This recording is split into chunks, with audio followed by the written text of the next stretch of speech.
Hi everyone, Dr. Sirianni again. And here we go with chapters 13 and 14. So yes, it's another combined week. We've got to get these chapters combined so we can get them covered. So we're going to accomplish, hopefully, a discussion on probable cause affidavits and some of the facets that surround them, as well as miscellaneous forms. So let's move forward. First of all, the Fourth Amendment, which states the right of the people to be secured, I should say, in their persons, houses, papers, and effects against unreasonable searches and seizures shall not be violated, and no warrant shall issue but upon probable cause, supported by oath or affirmation, particularly describing the place to be searched and the persons to be seized. So I'm going to show this video, and I probably should have started off by saying if you hear any background noise, I'm at the Blairsville campus and the walls are thin, and you probably hear a lot of talking outside the door. So I apologize for that, but we'll move forward.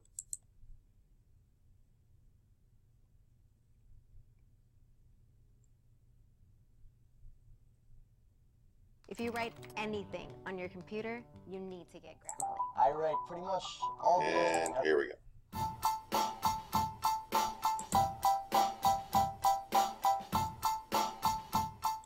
Hey guys, welcome to Hip Hughes History. Who there? It's the Fourth Amendment, baby. As the Constitution for Dummies series rolls on forward, wherever you stand on the issues, guys, we want you to stand smart. And that starts with knowing the text of the Constitution. So let's read it, let's interpret it, let's look at it. Giddy up, I'm ready to do the teaching, you're ready to do the learning. There, let's do it right now. He's a little goofy, but it's good info. All right, before we look at the words of the Fourth Amendment to the Constitution, which is basically about search and seizure, we really want to give credence to the British for getting us the Fourth Amendment, because they were using something during colonial times called writs of assistance. And these issued warrants based on basically just innuendo and reasonable suspicion were being exploited by the British to go through suspected smuggler stuff. This is a reaction to kind of the taxing issue that's going on in the 1760s in colonial America, and the British are pissed and they're going through our stuff, and they're using these flimsy writs of assistance. So that experience of not having clear language about what gives the permission of the government to go through my stuff, my castle, turns into the Fourth Amendment. So let's look at the words, pay attention, they're really important. Bang! The right of the people to be secure in their persons, houses, papers, and effects against unreasonable searches and seizures shall not be violated, and no warrants shall issue but upon probable cause, supported by oath or affirmation, and particularly describing the place to be searched and the persons or things to be seized. All right, so we have very specific language, and in a moment we're going to look at three basic questions. What constitutes search and seizure? You have to activate search and seizure in order to need that search warrant. And then B, if we do have enough evidence, what does that rise to in terms of probable cause? What does probable cause mean? And thirdly, what happens if the police ignore this? If there's not a good search warrant, is there any repercussions? So if we look at selective incorporation, and selective incorporation is this concept that the 14th Amendment and the clause, the due process clause, no state shall deny its citizens due process, is going to create an opportunity for the court, through judicial review in the Warren Court, to basically take that Fourth Amendment and to make some universal kind of national rules about what search and seizure really means and what's going to occur if the police violate that rule. So let's take a look at the basic rules of search and seizure. What is search?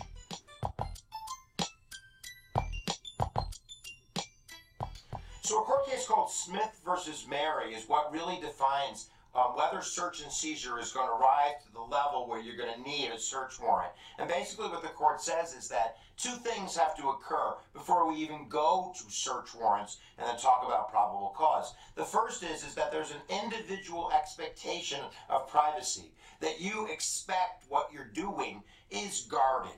And then second, that society expects that as well, that there's kind of a national acceptance of this principle that this activity is protected under the Fourth Amendment.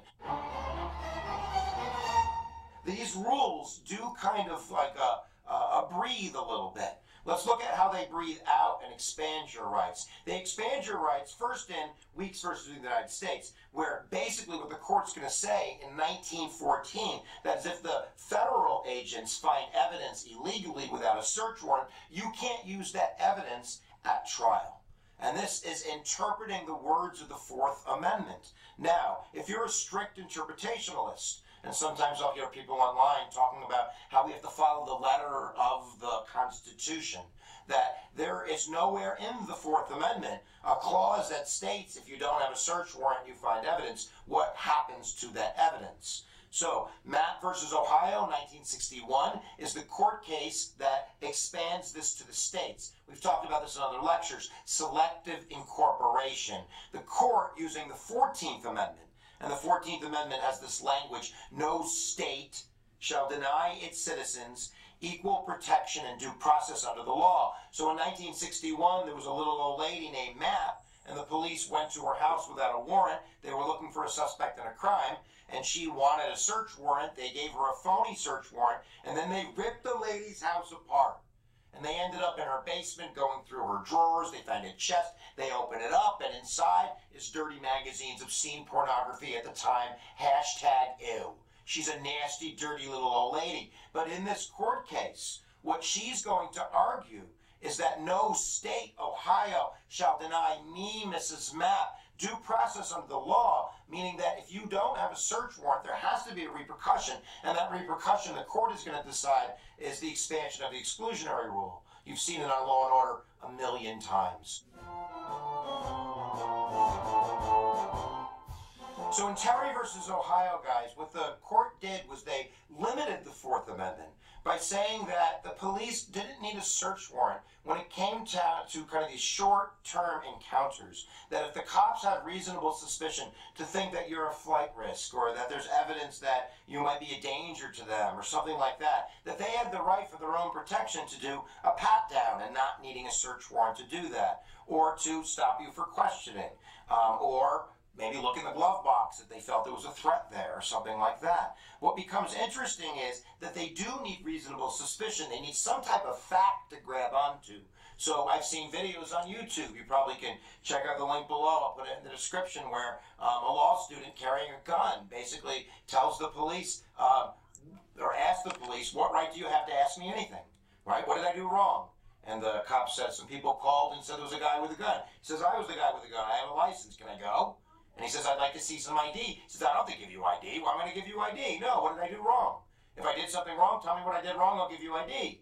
And he was really standing on the Fourth Amendment, saying that if this is a search and seizure, if you're stopping me and getting in the middle of my natural right life, you need a reason. So, I don't know if you should try it out there on the streets, guys, but that's what happened.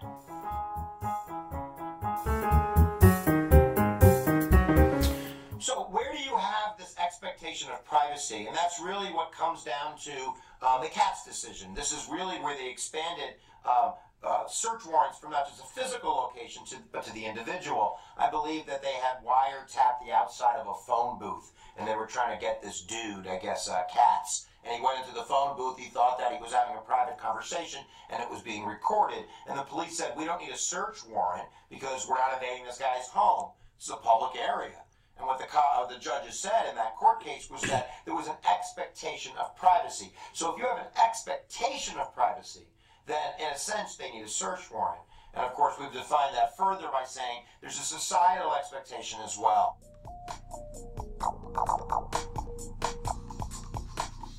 Are there exceptions to search warrants? Of course there are. We can't kid ourselves. For instance, there's the plain view doctrine.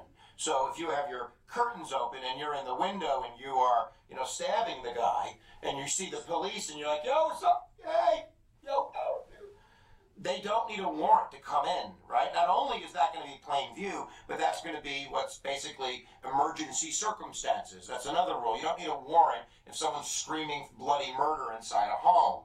You also have a consent exception. So, of course, this is what the police want you to do. Ma'am, do you mind if we look through the trunk? Yeah, you're done. They're going to look through the trunk and they have the legal right to. You also have court cases like U.S. versus Leon, which in the 1980s created a good faith exception to the search warrant. So if the police are acting in good faith and they think they have a good search warrant and they go to 400 Main Street when they should be going to 300 Main Street, but, I don't know, a raindrop hit the number, that the evidence sees that that wrong address is going to be used in court because the cops didn't do it with bad faith. It was an honest mistake. You also have the court case Nix versus Williams. In Nix versus Williams, you have the inevitable discovery doctrine. That basically, if you have a bad warrant, but they were going to find that evidence anyway, maybe they were doing house-to-house searches for some legal reason, I don't know, that evidence can be put into trial as well. But there's also been some wins for the people. Recently, there was a court case that examined whether or not the cops could put a GPS monitor on your car. And that was struck down. They said no, that you had an expectation of privacy when you're driving around, that you're not being GPSed. There was another court case where they couldn't get a search warrant, so what the cops would do is they bring drug dogs to the front of your door. And then the dog would be like, rop, rop, rop, drugs in the house. And they'd use that to get the search warrant. And the court struck that down. They said that was an invasion of privacy. The Fourth Amendment rocks the party that rocks the party.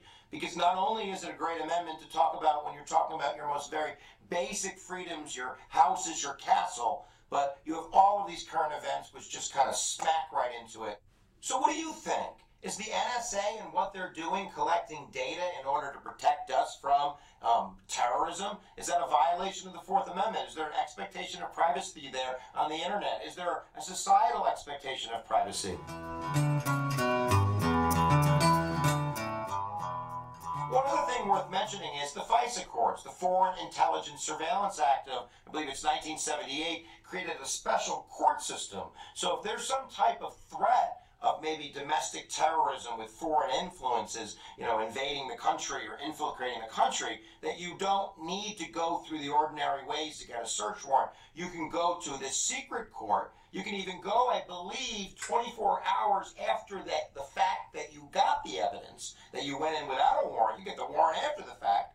And basically, this secret court has approved thousands of search warrants with probably very little evidence, and a lot of people don't know because it's not transparent. So there's certainly that to worry about, too. So certainly, that's kind of another layer on this monkey. Layer on the monkey. After 9/11, the FISA courts were expanded, and using kind of the threat of terrorism, Bush and Obama have used the FISA court to kind of get around some of the probable cause restrictions that the Fourth Amendment has for domestic issues. Makes it a little bit easier. Okay, so we're done with that. Hang on one second. Let's get back to business. So, before you start writing probable cause affidavits and doing search warrants and all the above, I felt it very relevant to kind of get that briefing or that reminder, if you will, on the Fourth Amendment and all the facets therein. So, let's go forward. Fourth Amendment, well, as you saw, basically states that the burden of proof shall be probable cause. Period. Probable cause. Supported by a law enforcement officer's oath or affirmation, which is your word, which specifically describes the place to be searched and the persons or things to be seized. So, the probable cause affidavit, or PCA as it's often referred to, is a document that contains what? You may ask yourself. Of course, I'm going to give it to you because we're doing a recorded lecture. The information about the elements of the crime, very important. The suspect's participation in the crime. What did he or she do? Excuse me. an explanation by the affiant supporting the probable cause for an arrest. So, what did the person who called or complained, or what did the victim have to say? Perhaps the affiant is you. You witnessed something occur. All right, so PCA, let's move on. Probable cause exists when the facts or circumstances of a crime within the officer's knowledge would lead a reasonable, and now that's an important word, a reasonable person to believe that the person listed in the affidavit committed the crime. It has to be reasonable. It has to make sense. It has to follow certain criteria, certain guidelines. Supervisors, prosecutors, and judges do not like reading multiple pages looking for your probable cause. I'm not saying that it has to be one paragraph, because that'd be incorrect. But it's not a Stephen King novel. It's not something that you're trying to impress somebody by your use of a thesaurus that you can find all kinds of big words. No. Stick to the point. However long it takes to identify and develop the probable cause within your report, well, that's how long it takes. But just use the facts. State the facts only. Okay, so let's move on to discuss an arrest warrant. The arrest warrant is usually completed when the person who committed the crime is not in custody. Got a typo. Is not in custody. If the person you are charging with the crime is in custody, then the probable cause affidavit is all that needs to be completed to book them in jail. It's real simple. It's the arrest report. If the person is not in custody, then the probable cause affidavit needs to be completed as well as the arrest warrant. And again, that depends on where you work, what your jurisdiction is. Some, if you have a warrant arrest and you have additional charges, say you arrest somebody and for misdemeanor possession of marijuana, and you're going to take them to jail, and you find out that that person has a warrant as well. You don't arrest them on both. You keep the original charge, the possession of marijuana. You take them to booking to whatever sheriff's office or whatever jurisdiction it may be. You'll book them for marijuana possession. Then they, being the entity that you delivered them to, in most cases, will make the arrest on the warrant. That's how it works. Okay, so a search warrant. Requirements are similar to a probable cause affidavit and an arrest warrant. Very similar. In all three documents, well, I'm asking you, what's required? Think about it. It's a search warrant. What would be required in the search warrant? We've already talked about probable cause. Whoops. Yeah, things keep popping up. Probable cause must be established. Thus the PC. Reasonableness. What did occur? Who, what, when, where, how? As well as the venue. Where did it happen, or jurisdiction? That's very important. What's the address? What's the location? You want to establish that it happened within your jurisdiction. You had a legal right to make the arrest or conduct the search in this incident. The search warrant is usually completed when there is probable cause to believe that an item was, well, stolen. And maybe you know who might have it. Designed to commit a crime. Used in the commission of a crime. Is illegal to possess, such as drugs. Whoops. So, this is very important in regards to a search warrant. You need to list the things that, such as, are you stolen, are they designed to commit a crime, used in the commission of a crime, is illegal to possess. Very important notations to make in the search warrant. So, some tips. Probable cause affidavits, arrest warrants, and search warrants. These forms will be viewed by a judge or magistrate. And I know we've talked about this, but you want to make sure, especially if you're new at writing arrest warrants or search warrants, have somebody who's seasoned in doing these or has expertise review it for you. That's the last thing you want to do, is wake up a judge at 2 o'clock in the morning and have something be, well, just incomplete. Perhaps not intentionally, but nevertheless. You, as the affiant, will have direct control with the on-call judge who will review the document prior to issuance. Yes, and when they ask you, I have no idea what you're talking about, please clarify, you better be able to. Often, however, your supervisor will not be able to review the document prior to your contact with the judge. Well, that's what the book says. I would disagree. You're probably going to have that reviewed by a supervisor or somebody, again, who has knowledge of what criteria needs to be in these types of documents. So if the judge finds flaws with your document, don't argue. Say, yes, sir, thank you. I'll revisit it. I'll make the corrections, and I'll contact you as soon as I can to get it resubmitted. Remember that these types of documents are official orders from the court, and such they require a specific type of writing. When in doubt, when completing these documents, ask for help. There are certain legalese that must be stated, and most agencies will have an arrest warrant template, a search warrant template, that you kind of fill in the blanks and make it flow. These types of documents require facts, not opinions. You want to document what it is that you need to fulfill or what you need to have done as far as the arrest or searched, but leave your opinions out. Never use any type of subjective inferences or deductions. You're not Sherlock Holmes. You're not deducting anything. It's just the facts. Alright, so moving on to Chapter 14 and miscellaneous forms. Let's talk about pickup warrants for NCIC. And what NCIC is the National Crime Information Center. This form is used when a law enforcement professional investigates a crime where there's probable cause to make an arrest. But you can't find him, or can't find him or her.